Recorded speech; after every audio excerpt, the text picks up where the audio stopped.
کوئی شخص تراویح کی جماعت میں امام بنا ہوا ہے اور وہ داڑھی کاٹتا ہے تو اس کے پیچھے تراویح پڑھنا درست ہے؟ اچھا، آج کل ایسا بھی ہوتا ہے کہ رمضان سے 1-2 مہینے پہلے داڑھی کاٹنا چھوڑ دیتے ہیں تراویح کے لیے، تراویح پڑھانے کے لیے، اور ان کا ارادہ بھی ہوتا ہے کہ رمضان کے بعد داڑھی کاٹیں گے۔ تو اگر مقتدی کو یہ پتہ ہو کہ ایسا شخص ہے یہ ہر سال اسی طریقے سے کرتا ہے۔ دیکھیں، داڑھی رکھنا جو ہے یہ شرعاً واجب ہے۔ اگر آدمی جو ہے وہ ایک مجھ سے داڑھی کم کرتا ہے تو شرعاً یہ ایک ناجائز عمل ہے، تو پھر ایسے شخص کے بجائے ایسے امام کو ترجیح دی جائے جو مستقل داڑھی کی سنت اختیار کیے ہوئے ہے۔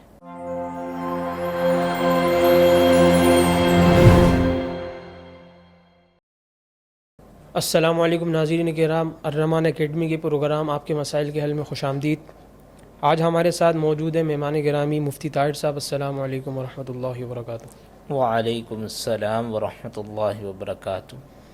مفتی صاحب، پہلا سوال یہ ہے کہ عشاء کی نماز کو اگر کوئی شخص تاخیر کر کے پڑھ رہا ہے تو اس کا کیا حکم ہے؟ اس کو مطلب کہ کیا وعید ہے اس کے بارے میں؟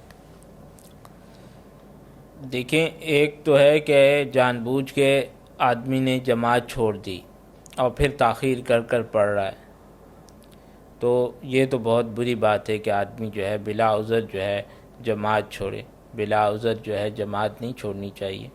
البتہ اگر جو ہے کسی کو اس کی جماعت رہ گئی ہے اور وہ کچھ تاخیر سے پڑھتا ہے تو اس میں کوئی حرج نہیں۔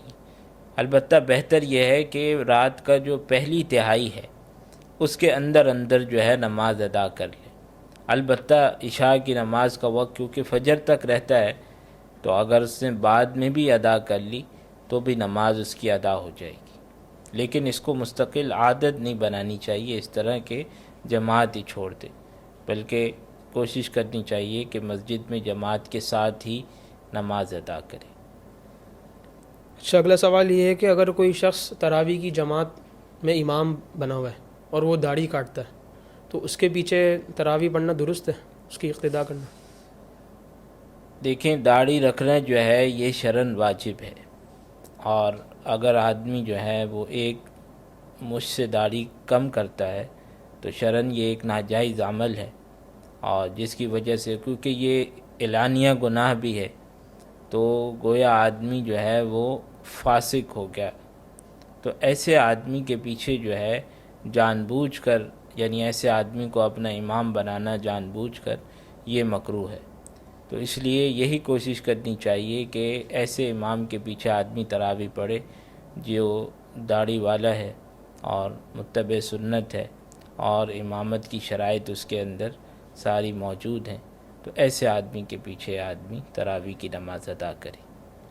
اچھا، آج کل ایسا بھی ہوتا ہے کہ رمضان سے 1-2 مہینے پہلے داڑھی کاٹنا چھوڑ دیتے ہیں تراویح کے لیے، تراویح پڑھانے کے لیے، اور ان کا ارادہ بھی ہوتا ہے کہ رمضان کے بعد داڑھی کاٹیں گے۔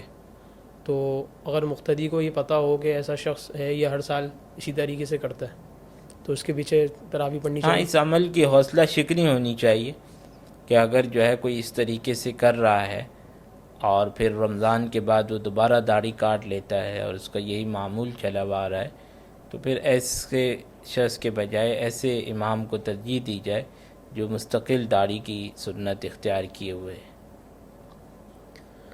اچھا، اگر روزے کی حالت میں کسی کے جسم سے خون نکل رہا ہے، کوئی زخم سے یا کسی بھی جگہ سے کوئی زخم لگ گیا، کوئی ایکسیڈنٹ وغیرہ ہو جاتا ہے، تو اس میں روزہ ٹوٹ جائے گا اس کا؟ دیکھیں، جسم سے خون نکلنے سے روزہ نہیں ٹوٹتا، اس سے روزے کی صحت پر کوئی فرق نہیں پڑے گا اور اس کا روزہ جو ہے وہ درست رہے گا۔ اچھا، اگلا سوال یہ پوچھا ہے کہ رمضان میں اگر عمرہ ادا کیا جائے تو اس کی کیا فضیلت ہے؟ کوئی خاص فضیلت آئی ہے احادیث میں؟ رمضان کے اندر جو ہے عمرہ ادا کرنے کی فضیلتیں آئی ہیں، اور اس میں ایک حدیث میں رمضان کے عمرے کو حج کے برابر قرار دیا گیا کہ رمضان المبارک کے اندر جو عمرہ کیا جاتا ہے تو اس کا ثواب جو ہے وہ حج کے برابر ہے۔ تو یہ بہت بڑی فضیلت ہے، اور ویسے بھی رمضان کے اندر تو تمام ہی اعمال کی قدر و قیمت بڑھ جاتی، تو ظاہر سی بات ہے عمرہ جو رمضان کا عمرہ ہے یقیناً اس کی فضیلت جو ہے وہ عام عمرے کے مقابلے میں زیادہ ہے۔ اچھا، عید الفطر کے متعلق سوال ہے کہ اس کے اگر اس کا اس کے چاند میں کتنے گواہ ضروری ہیں چاند دیکھنے کے لیے؟ دیکھیں اگر عید الفطر کے اندر جو ہے مطلع جو ہے وہ بالکل صاف ہے تو ایسی صورت میں تو ایک بڑی جماعت جو ہے وہ گواہی دے، چاند کی شہادت دے، تو ایسی صورت کے اندر جو ہے عید کا چاند ثابت ہو جائے گا۔ لیکن اگر مطلع ابر آلود ہے تو پھر کم از کم جو ہے 2 مرد یا 1 مرد اور 2 عورتیں جو کہ عادل ہونے چاہیے، یعنی پرہیزگار ہوں، نیککار ہوں، تو ان کی گواہی جو ہے قبول ہو جائے گی اور چاند ثابت ہو جائے۔ لیکن صرف ایک آدمی ہے یا عورتیں ہیں تو ایسی صورت میں پھر وہ گواہی قابل قبول نہیں ہوگی۔ اور اس میں یہ بھی ضروری ہے کہ باقاعدہ جو ہے وہ شہادت کے لفظ کے ساتھ وہ گواہی دیں کہ میں گواہی دیتا ہوں، یہ کہیں اشہدو وغیرہ الفاظ ادا کریں، تو تب ان کی گواہی جو ہے وہ قبول ہوگی۔ اچھا، اس میں زمین کا کوئی اعتبار ہوتا ہے؟ اگر ایک ملک ہے، اس کے کنارے میں چاند دیکھ لیا، کسی ملک کے کنارے والے علاقے میں، تو پورے ملک کا وہ چاند شمار ہوگا؟ آج کل یہ بھی مسئلہ ہوتا ہے۔ اصل میں راجح قول کے مطابق جو ہے وہ اختلاف مطالعے کا اعتبار نہیں۔ اگر ایک جگہ جو ہے وہ چاند نظر آ گیا اور دوسری جگہ باقاعدہ جو ہے شہادت سے یا عام ایسی خبر سے جو عام ہو جائے کہ ہر آدمی جو ہے اس کی خبر دے رہا ہے اور پھیل جائے، تو ایسی صورت کے اندر یعنی کسی شرعی طریقے سے اگر دوسری جگہ بھی ثابت ہو جائے کہ فلاں جگہ چاند نظر آ گیا ہے تو ان کے لیے بھی وہی احکام ہوں گے جو چاند نظر آنے کے۔ اچھا، ایک سوال یہ ہے کہ اگر کوئی شخص مسافر ہے اور اس پر رمضان کے روزے تو نہیں ہیں، لیکن وہ ان دنوں میں نفل روزے رکھ رہا ہے یا اپنے پچھلے واجب یا نظر کے کوئی بھی روزے رکھ رہا ہے، تو اس کے لیے کیا درست ہے؟ رمضان کے ہی روزے رکھے یا پچھلے اپنی کوئی نفل رکھ رہا ہے یا پچھلے واجب رکھ رہا ہے، وہ ضروری ہے؟ دیکھیں جو مسافر ہے اور حالت سفر کے اندر ہے تو اس کو رخصت دی گئی ہے کہ وہ اگر چاہے تو روزہ نہ رکھے، لیکن جب وہ رکھ رہا ہے تو پھر اس کو رمضان کا روزہ ہی رکھنا چاہیے، کیونکہ رمضان کا روزہ رکھنا کیونکہ یہ وقتی فرض ہے تو رمضان کا روزہ جو ہے وہ رکھ لے، اور ایسی صورت کے اندر جو ہے وہ نفل یا قضا روزہ جو ہے وہ نہ رکھے، بلکہ رمضان کا روزہ جو ہے وہی رکھے وہ۔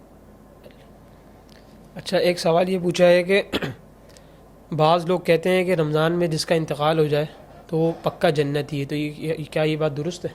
دیکھیں یہ بات تو کسی روایت سے ثابت نہیں ہے کہ جس کا رمضان میں انتقال ہو جائے وہ پکا جنتی۔ البتہ یہ ہے کہ احادیث کے اندر رمضان کی بڑی فضیلتیں بیان کی گئی ہیں، اس میں ایک یہ بھی ہے کہ جنت کے دروازے جو ہیں وہ کھول دیے جاتے ہیں، جہنم کے دروازے جو ہیں بند کر دیے جاتے ہیں۔ اسی طریقے سے رمضان کے اندر جس کی وفات ہوتی ہے اس کے بارے میں بعض آیات میں آتا ہے کہ قبر کا عذاب جو ہے وہ اس سے محفوظ رہتا ہے۔ تو یہ فضیلتیں تو ہیں اپنی جگہ، لیکن اس کی بنیاد پہ ہم یہ کہنے کی ہمارے پاس کوئی دلیل نہیں ہے کہ اب وہ پکا ہی جنتی ہے۔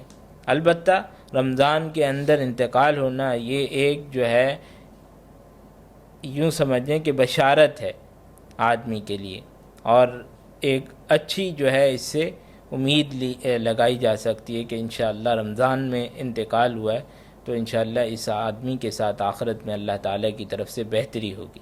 لیکن کسی پر ہم یقینی حکم نہیں لگا سکتے کہ بھائی اب وہ پکا ہی جنتی، ایسی کوئی دلیل ہمارے پاس نہیں۔ اچھا، ایک سوال یہ پوچھا ہے کہ عقیقے کے جانور کو ذبح کرنے سے پہلے بچے کے بال کاٹنا ضروری ہے یا پہلے جانور ذبح کر لیں پھر بچے کے بال کاٹیں؟ اس میں کوئی ترتیب لازم تو نہیں ہے؟ ترتیب لازم نہیں ہے، بس مستحب یہ ہے کہ 7ویں دن عقیقہ کیا جائے اور 7ویں دن ہی جو ہے بچے کے بال وغیرہ جو ہیں کاٹے جائیں۔ تو 7ویں دن دونوں کام کر لیے جائیں، پہلے اور بعد میں بھی کیے جا سکتے ہیں، کوئی ترتیب اس کے اندر ضروری نہیں۔